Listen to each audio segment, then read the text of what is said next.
grande é o Senhor. Quero ler aqui em Êxodo 33, verso 15, que diz: Então disse: se a tua presença não for conosco, não nos faça subir daqui. Senhor, eis-me aqui como instrumento em tuas mãos, usa-me, Senhor, para a sua glória. Não seja eu, mas o teu Espírito, Senhor, a falar. Pai, de mim, Senhor, nada tenho, mas contigo eu posso todas as coisas, pois o Senhor me fortalece. Fala, Senhor, de acordo com a sua vontade, o teu querer, Senhor. Pois tu és grande, a tua palavra, Senhor, é viva, a tua palavra é eficaz e é fiel, Senhor. Ela não volta vazia. Cada ouvido que ouvir a tua palavra, Senhor, se enche de fé, Pai, que cada vida saia daqui regozijando, Senhor. Cheia, Pai, da tua presença com estratégia, Senhor, para vencer as batalhas. Que o Senhor seja glorificado, a Deus. Aleluia. Glória a Deus. Aqui fala como Moisés. Roga pela presença de Deus, clama pela presença de Deus. Né? Quando o Senhor se entristece com o povo, porque quando Moisés estava no monte com o Senhor, e Deus estava escrevendo as tábuas, né, os 10 mandamentos com sua própria mão, com o dedo de Deus estava sendo escrito aqueles mandamentos. O Senhor estava dando instruções a Moisés, e a demora de Moisés fez com que o povo se precipitasse em pecar contra Deus. Depressa eles se desviaram da vontade do Senhor. E ali o Senhor então disse para Moisés para ele descer depressa, porque o povo estava se desviando da sua presença, da sua vontade. Moisés então desce e ali percebe que o povo estava idolatrando um bezerro de ouro, já longe da presença do Senhor, porque não souberam esperar, não souberam ter paciência, aguardar a resposta do Senhor, a direção do Senhor. Mas por não ver ali manifestar de Deus, eles se precipitaram e pecaram contra o Senhor. Nós precisamos vigiar diante dessas situações, quando muitas vezes não vemos o trabalhar de Deus, não vemos o agir do Senhor se manifestar em nossas vidas. Não significa que Ele não está fazendo nada, não significa que Ele não está vendo as nossas vidas. Muito pelo contrário, o silêncio de Deus significa que Ele está trabalhando, significa que Ele está agindo, mas nós precisamos confiar, nós precisamos estar posicionados e não fazer como o povo fez, depressa sair da sua presença. Moisés, ele nasceu em uma época difícil, não foi uma época tranquila, foi uma época de perseguição, porque ali Faraó vê que o povo de Deus estava crescendo, estava se multiplicando muito mais que o povo dele. Ele então faz com que aqueles bebês que nascessem meninos fossem todos mortos, para que não houvesse mais crescimento do povo. Então perceba que o que incomoda o adversário é o crescimento. O que incomodou o adversário e quis com que o povo parasse foi o crescimento. E o inimigo da nossa alma não se agrada quando a igreja cresce. O intuito dele é diminuir, o intuito dele é destruir a igreja, para que não haja mais crescimento, para que não haja mais evolução. Mas o Senhor, Ele é poderoso, e a palavra diz que as portas do inferno não prevalecerá contra a igreja. E o Senhor então dá uma estratégia à mãe de Moisés.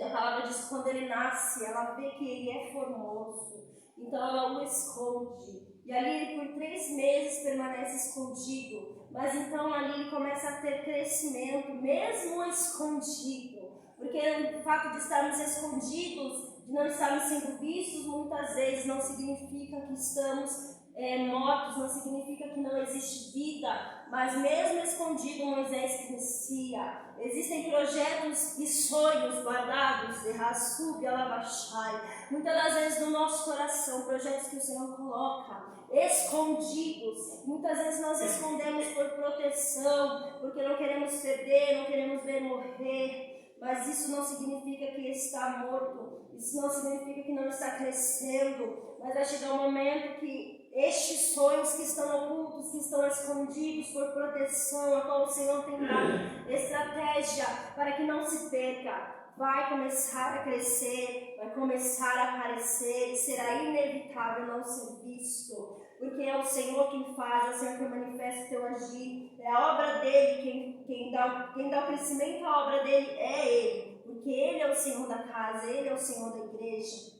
Aí Moisés então, Deus dá uma estratégia, Joquebede, aí então coloca Moisés dentro de um cesto e o coloca no rio. E ali a filha de Faraó, o mesmo Faraó que queria destruir a vida de Moisés, o pega e então ela decide adotar Moisés. Só que ali o Senhor então dá uma estratégia. Miriam, que é usada por Deus para que Moisés volte aos braços de Joquebede. E ali por um tempo ela consegue permanecer com seu filho, cuidar dele e ainda receber um salário para isso. O Senhor ele sempre entra com resposta, com recursos aonde nós não temos.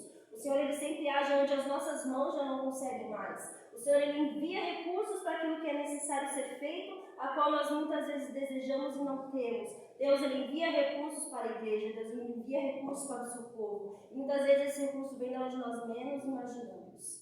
Nós possamos confiar na ajuda do Senhor, no manifestar de Deus sobre a nossa vida, sobre a nossa casa.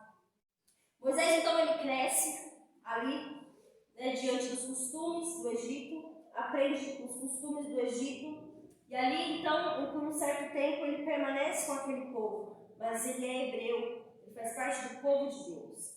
E em um momento de ira, Moisés, ele age de uma forma a qual faz com que ele saia do Egito. Ele mata um egípcio, a qual ele vê maltratar um do seu povo. Então ele vai para o deserto. E ali no deserto, ele conhece uma mulher chamada Zípora. Então ali ele forma a sua família. Então quando ele estava apacentando o rebanho de seu sogro Jétro, a Bíblia fala que de longe ele viu uma sarça que pegava fogo, mas não se consumia. E aquilo chama a atenção de Moisés. E a palavra diz que ele então vai até lá, quer se aproximar para ver aquela maravilha.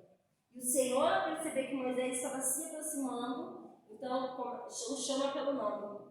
E diz para que ele tire a sandália dos pés, pois o lugar que ele estava é terra santa.